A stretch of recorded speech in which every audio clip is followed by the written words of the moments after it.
아른인다. 할렐루야. 주님께서 여러분과 함께 사제의 영과 함께 마테오가 전한 거룩한 복음입니다. 주님 영광 받으소서. 그때 예수님께서 제자들에게 이런 비유를 들어 말씀하셨다. 하늘나라는 자기 포도밭에서 일한 일꾼들을 사려고 이른 아침에 집을 나선 밭 임자와 같다. 그는 일꾼들과 하루 한 데나리온으로 합의하고 그들을 자기 포도밭으로 보냈다. 그가 또 9시쯤에 나가보니 다른 이들이 하는 일 없이 장터에 서 있었다. 그래서 그들에게 당신들도 포도밭으로 가시오. 정당한 삭슬 주겠소 하고 말하자 그들이 갔다. 그는 다시 12시와 오후 3시쯤에도 나가서 그와 같이 하였다. 그리고 오후 5시쯤에도 나가보니 또 다른 이들이 서 있었다. 그래서 그들에게 당신들은 왜 온종일 하는 일 없이 여기에 서 있어? 하고 물으니 그들이 아무도 우리를 사지 않았기 때문입니다 하고 대답하였다. 그러자 그는 당신들도 포도밭으로 가시오 하고 말하였다. 저녁 때가 되자 포도밭 주인은 자기 관리인에게 말하였다. 일꾼들을 불러 맨 나중에 온 이들부터 시작하여 맨 먼저 온 이들에게까지 품삯을 내주시오. 그리하여 오후 5시쯤부터 일한 이들이 와서 한 데나리온씩 받았다. 그래서 맨 먼저 온 이들은 차례가 되자 자기들은 더 받으려니 생각하였는데 그들도 한 데나리온씩만 받았다. 그것을 받아들고 그들은 밭 임자에게 투덜거리면서 맨 나중에 온 저자들은 1시간만 일했는데도 떼약볕 아래서 온종일 고생한 우리와 똑같이 대우하시는군요 하고 말하였다. 그러자 그는 그들 가운데 한 사람에게 말하였다. 친구여, 내가 당신에게 불의를 저지른 것이 아니요 당신은 나와 한 데나리온으로 합의하지 않았소? 당신 품삯이나 받아서 돌아가시오. 나는 맨 나중에 온 이 사람에게도 당신에게처럼 품삯을 주고 싶소. 내 것을 가지고 내가 하고 싶은 대로 할 수 없다는 말이오? 아니면 내가 후하다고 해서 시기하는 것이오? 이처럼 꼴찌가 첫째 되고 첫째가 꼴찌가 될 것이다. 주님의 말씀입니다. 그리스도님 찬미합니다. 앉으십시오. 안녕하십니까? 태풍이 이렇게 왔다고 그러는데 어떻게 좀 태풍의 위력을 좀 느끼셨어요? 태풍이 요즘 어떻게 이렇게 또 말을 조심해야지 괜히 시원치 않은 태풍이라고 그랬다가 또 혼날 수도 있어요. 네, 뭐 비가 오고 좀 바람이 부는 듯 하는데 습도가 더 높고 시원한 감은 하나도 없는 것 같습니다. 더 끈적끈적한 것 같고 하여튼 지구가 많이 이상해지고 병들어 있는 것 같아요. 올해처럼 이렇게 폭염이 열대야가 이렇게 오래 지속된 해도 처음 경험하는 것 같습니다. 그리고 여름 초반에는 비가 그래도 좀 왔지만 요즘은 비도 강수량도 적고 해서 가뭄이 또 걱정이 된다고 하기도 하고요. 네, 좀 내일이 처서라고 그러죠. 처서의 기적을 다 바라고 있는데 좀 시원해졌으면 하는 그런 바람을 또 가져봅니다. 자, 여러분 오늘 복음 말씀 좀 한번 생각해 보십시오. 포도밭에 가서 일을 했어요. 1시간 그야말로 저녁 때 끝날 때 다 돼 갖고 와갖고 그냥 저 숟가락만 얹은 사람하고 그야말로 무임승차한 사람, 남들이 다 일해놓고 그리고 또 아침부터 새벽부터 열심히 일한 사람하고 이거 이렇게 임금을 줘도 되는 겁니까? 이거 말이 안 되는 것 같은데요. 왜 이런 비유를 이렇게 하셨을까? 그런 생각이 듭니다. 세상적인 계산으로는 이해하기 힘든, 그리고 아니면 뭐 돈이 엄청 포도밭 주인이 엄청 돈이 많은지 뭐 아니면 약간 계산이 좀 뭐가 어리숙한 사람인지 이렇게 줘서는 안 될 것 같은데. 그렇습니다. 우리가 아는 상식으로 또 세상적인 계산으로는 이해하기 힘든, 납득하기 어려운 임금 계산법입니다. 그야말로 노동쟁이와 임금 투쟁이 발생할 수 있는 조건이 바로 이 선한 포도밭 주인의 비유인 것 같습니다. 공평하지가 못한 것이죠. 1시간 일한 일꾼과 똑같은 품삯을 받게 된 맨 먼저 온 일꾼이 자비한 포도밭 주인에게 투덜거리는 내용이 오늘 복음 말씀입니다. 참 이해하기가 어렵지만 이 투덜거리는 일꾼들처럼 우리도 하나님께 불평을 할 때가 있을지 모르겠습니다. 글쎄요. 우리 여기 오늘 앉아 계신 교우 여러분들 중에 아기 때 세례 받으신 분 한번 손 들어보세요. 유아 세례 받았다. 손 내리십시오. 신앙생활 오래 하셨네요. 아기 때부터. 동 트자마자 포도밭에 와서 일하신 분이죠. 여기 계신 분들 중에는 글쎄요, 작년에 세례 받으신 분, 아니면 몇 해 전에 세례 받으신 분, 이런 분도 계실 수 있고, 결혼하면서 세례 받으신 분도 있겠죠. 손들라고 하진 않겠습니다. 글쎄요, 이렇게 좀 우리가 이해를 할 수도 있을까 생각이 들어요. 동 트자마자 포도밭에 교회에 와서 일하고 했던 사람도 있고, 몇 해 전에, 아니면 이제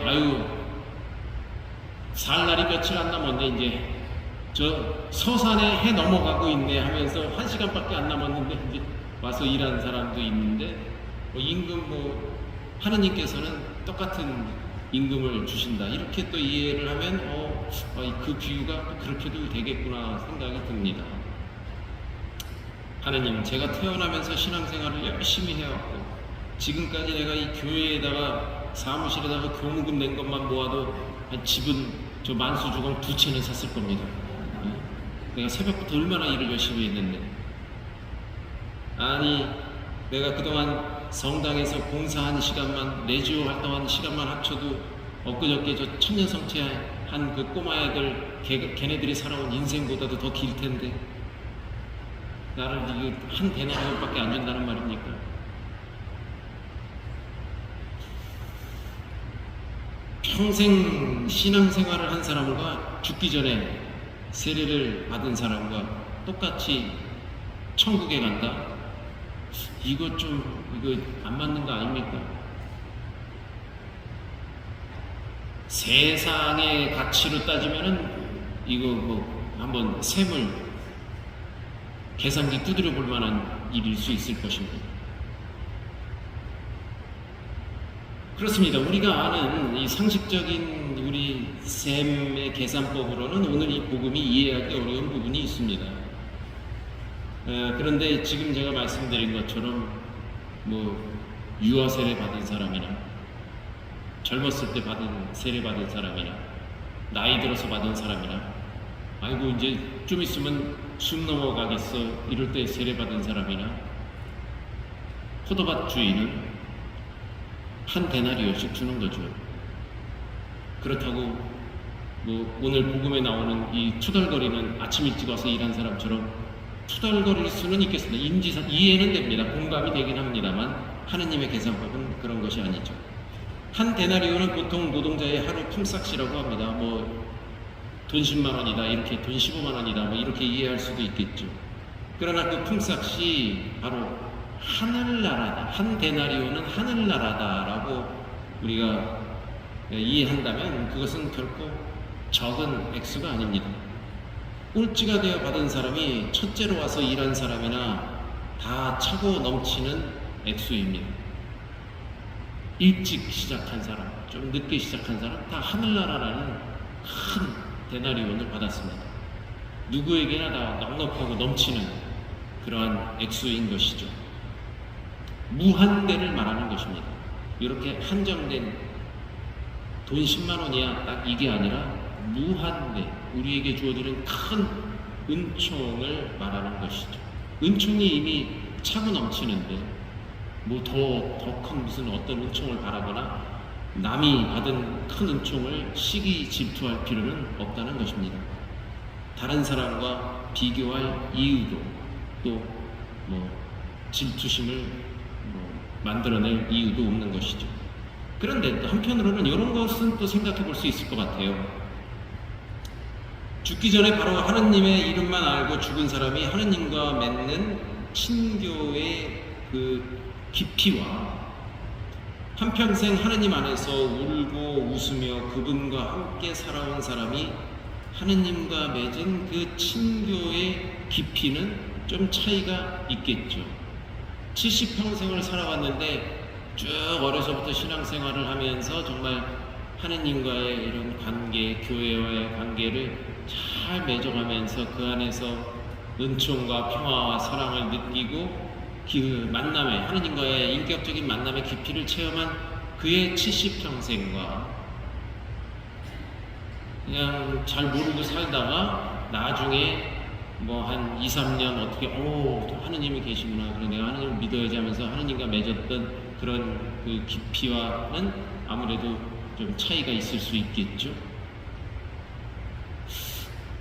좀 더 성서의 인물들로 말씀을 드리자면 그 십자가상에서 막판 인생 역전에 성공한 강도가 있죠. 평생 강도 짓을 하다가 십자가, 예수님 십자가 왼쪽인가요? 오른쪽인가요? 예? 강도가 둘이 있었는데 예. 왼쪽이에요? 오른쪽이에요? 어쨌든 왼쪽이고 오른쪽이고 간에 예수님과 같이 십자가에 매달린 강도가 둘이 있었는데 하나는 좌측에 있는 강도는 꼴 좋다. 네가 하느님의 아들이면 우리 좀 이렇게 좀 내려보내고 우리 좀 살려봐라. 그래서 끝까지 이제 비아냥거리는 그런 삶이었고 그렇게 해서 인생을 마무리된 거고 오른쪽에 있던 강도는 주님 당신께서 저 하느님 나라에 가시거든 저를 좀 꼭 기억해 주십시오 하면서 그 예수님을 믿었던 그 우측의 강도는 그야말로 인생 역전에 성공한 거죠. 강도 짓을 하면서 살았지만 막판에 예수님을 만나서 나와 함께 천국에 들어갈 것이다 이런 말을 듣게 되죠. 그런데 이제 그런 우도에 몇 살까지 살았는지 모르지만 그의 인생과 뭐 주님과 함께 공생활을 하면서 듣고 배우고 또 기적을 베풀고 치유를 하면서 같이 예수님과 활동하던 제자들의 삶과는 물론 한 데나리온, 하느님 나라라는 구원은 같을 수 있겠지만 그러니까 제자들이 지내왔던 삶의 이 질과 강도가 그동안 살았던 삶의 이 질과는 좀 다를 것이라는 그런 생각이 듭니다. 하느님께서 당신 자신을 우리에게 선물로 주시지만 우리가 받아들이는 선물의 크기와 깊이는 세례를 받고 신앙생활을 한 시간의 양이 아니라 하느님과 얼마나 깊은 인격적 관계를 맺었느냐에 따라 달라질 것입니다. 부역장했다고 해서 무슨 단장했다고 해서 레지오 단장했다고 해서 2데나리온을 받는 것도 아니고 본당 신부라고 해서 어디 뭐 하늘나라를 딱 찜해놓고 한 10데나리온 받는 것도 아니다는 것이죠. 오늘 이제 우리가 이 복음 말씀을 그렇게 이해를 하면서 한 가지 그래도 중요한 건 있겠다. 일단 포도밭으로 가서 일해라. 오후 5시까지 빈둥빈둥 거렸는데 포도밭으로 가서 일해라. 이런 부르심을 이런 콜을 받았을 때 됐어요. 내일 갈게요. 뭐 1시간밖에 안 남았는데 지금 가서 뭔 일을 해요. 제가 내일 아침부터 갈게요. 이런 사람이 없단 말이에요. 그런 사람은 안 되는 거예요. 여기 하느님께서 당신을 기다리십니다. 포도밭으로 가야지 돼요. 가야 한 데나리온을 받는 거예요. 안 간다? 그러면 얘기가 이제 달라지는 것입니다. 만수일동 포도원도 마찬가지라고 봅니다. 그리고 또 일독서 기억해 보세요. 에제키엘 이 예언자는 목장 얘기를 합니다. 그리고 그 목장의 이 목자들을 좀 비난하는 그런 얘기죠. 당시 이스라엘 백성이 이제 큰 위험에 처해 있는데 목자라고 할 수 있는 당시의 지도자들, 왕이나 사제나 이 귀족들, 이런 학자들, 이런 목자들이 양들을 돌보지를 않고 양들을 막 착취하는 그런 내용을 소개하고 있습니다. 그러면서 화답송이 그러잖아요. 주님은 나의 목자, 아쉬울 것 없노라. 그리고 에제키엘 예언서도 이렇게 끝나요. 주 하나님이 이렇게 말한다. 나 이제 내 양떼를 찾아서 보살펴 주겠다. 그러니까 포도원으로 들어가야 되고요. 목자를 쫓아가야 됩니다. 저희 공동체 이 안에 들어와야 하는 것이죠.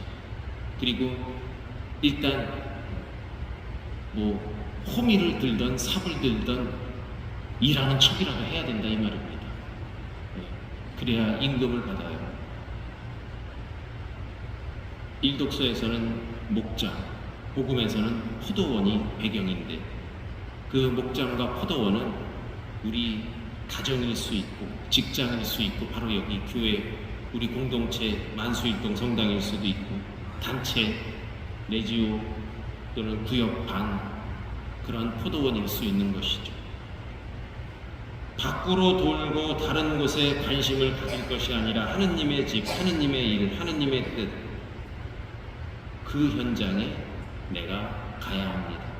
오늘도 주님께서는 와서 일해라, 우리 포도원으로 가봐라 하면서 우리를 부르실 겁니다. 여러분 모두가 후한 품삯을 받는 하루가 되시기를 바랍니다.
주님께서 여러분과 함께 마음을 드높이 우리 주 함께 감사합시다. 거룩하신 아버지, 전능하시고 영원하신 주 하나님, 우리 주 그리스도를 통하여 언제나 어디서나 아버지께 감사함이 참으로 마땅하고 옳은 일이며 저희 도리요 구원의 길이옵니다. 아버지께서는 성 피오의 축일을 지내는 기쁨을 교회에 주시어 교회가 거룩한 생활을 본받아 튼튼하여지고 그 설교로 주님의 가르침을 받으며 그 기도로 보호를 받게 하시나이다. 그러므로 천사들과 성인들의 무리와 함께 저희도 주님을 찬미하며 끝없이 노래하나이다. 거룩하시도다, 거룩하시도다, 거룩하시도다. 원리의 주 하나님, 하늘과 땅의 가득한 그 영광, 높은 데서 오사나. 주님의 이름으로 오시는 분 참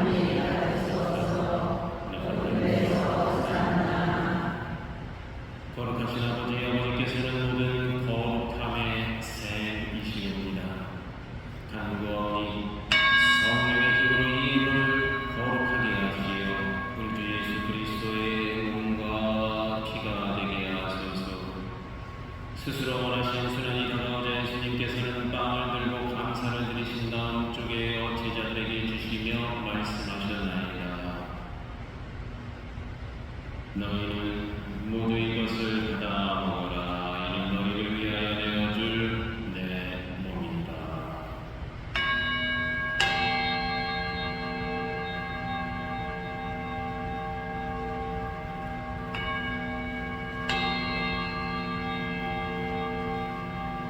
저녁을 잡수시고 같은 모양으로 잔을 들어 다시 감사를 드리신 다음 제자들에게 주시며 말씀하셨나이다.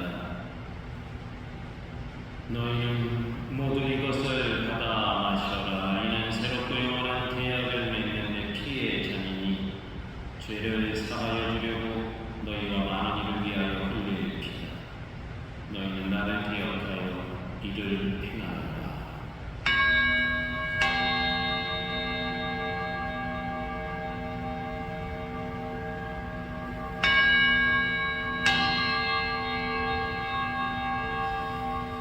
신앙의 신비여, 주님께서 오실 때까지 주님의 죽음을 전하며 부활을 선포하나이다.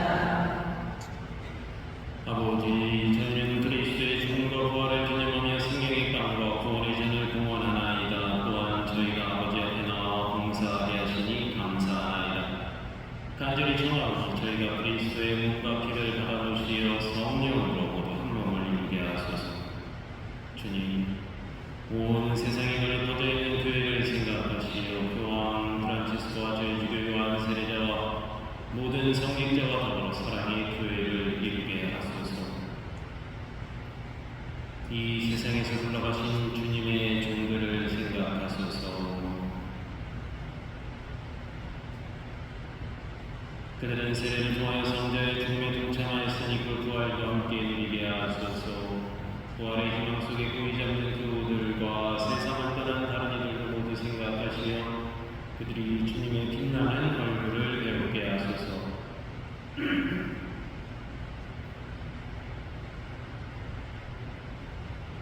저희에게도 자비를 베푸시어 영원으로부터 주님의 사랑을 받는 하나님의 어머니 복되신 동정 마리아와 그 뵙기리신 성 요셉과 복된 사도들과 모든 성인과 함께 영원한 삶을 누리며 성자 예수 그리스도를 통하여 아버지를 찬양하게 하소서.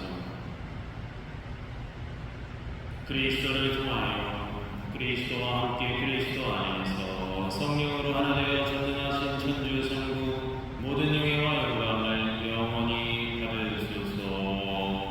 아멘. 하느님의 자녀되어 구세주의 분보대로 성가하려니 하늘에 계신 우리 아버지, 아버지의 이름이 거룩히 빛나시며 아버지의 나라가 오시며 아버지의 뜻이 하늘에서와 같이 땅에서도 이루어지소서. 오늘 저희에게 영원한 양식을 주시고 저희에게 잘못한 일을 저희가 용서하오니 저희 죄를 용서하시고 저희를 유혹에 빠지지 않게 하시고 악에서 구하소서. 주님, 저희를 모든 악에서 구하시고 한평생 평화롭게 하소서. 주님의 자비로 저희를 언제나 죄에서 구원하시고 모든 시련에서 보호하시어 복된 희망을 품고 구세주 예수 그리스도의 재림을 기다리게 하소서. 주님의 나라와 권능과 영광이 영원히 있나이다. 주 예수 그리스도님 일찍이 사도들에게 말씀하시길 너희에게 평화를 두고 가며 내 평화를 주노라 하셨으니 저희 죄를 헤아리지 마시고 교회의 믿음을 보시어 주님의 뜻대로 교회를 평화롭게 하시고 하나 되게 하소서. 주님께서는 영원히 살아계시며 다스리시나이다. 아멘. 주님의 평화가 항상 여러분과 함께 사제 영과 함께 평화의 인사를 나누십시오.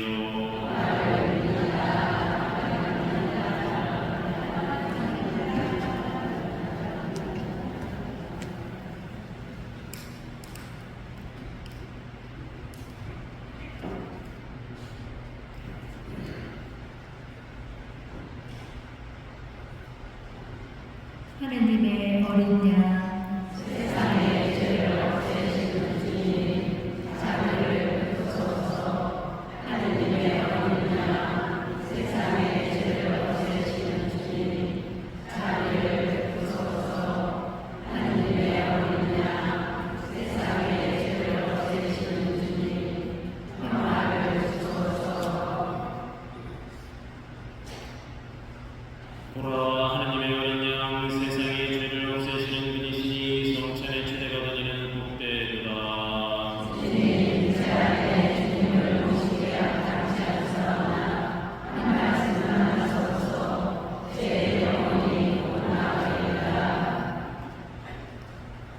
영성제 소문 착한 목자는 양들을 위하여 자기 목숨을 내놓는다. 앉으십시오.